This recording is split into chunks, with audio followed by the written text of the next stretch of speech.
Первое, на что обратили внимание журналисты, это большие кадровые перемены в администрации района. Темп работы, заданный главой, выдержали не все, поэтому новая сформированная команда – это люди, способные быстро реагировать на перемены и оперативно решать поставленные задачи. Были озвучены самые проблемные сферы, которые требуют особого внимания. Да, сразу сходу говорю, что самая большая проблема – это у нас здравоохранение сходу и благоустройство нашей территории.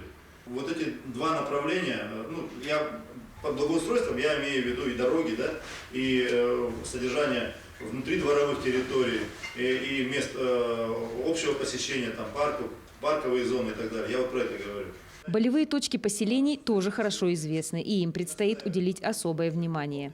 Так, в Чульмане это закрытие школ, в Серебряном Бору состояние Дома культуры Якутия, в Беркаките спортзал «Локомотив», в Иенгре проблемы с отоплением села, в Золотинке ремонт зданий и состояние очистных сооружений, в самом отдаленном Хане нехватка жилья для того, чтобы привлечь специалистов в различных областях.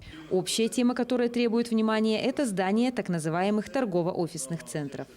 Здания похожи на Рейхстаг, да, где-то 10 мая, которые стоят, непонятно что, и вот они абсолютно не ухожены, они все, как обычно, в центре поселка расположены. И вот мы сейчас уже с глав собрали, я понимаю, надо им помочь будет обязательно. Виды работ, которые необходимо проводить, да, это фасады обшить, и внутрянку отремонтировать, систему отопления и так далее. Это естественные места притяжения, там очень много торговли у них, там, в общем, там постоянно люди, и поэтому точно люди должны ходить в хорошие, отремонтированные, красивые здания.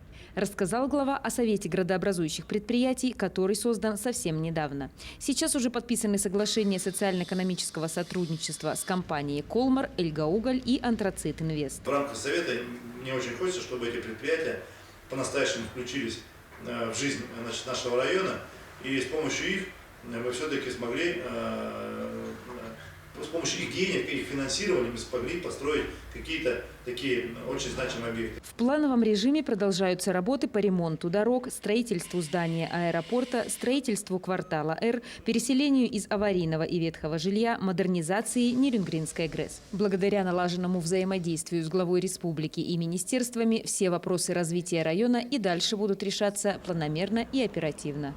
Ирина Кичигина, Захар Головин, Нерюнгри.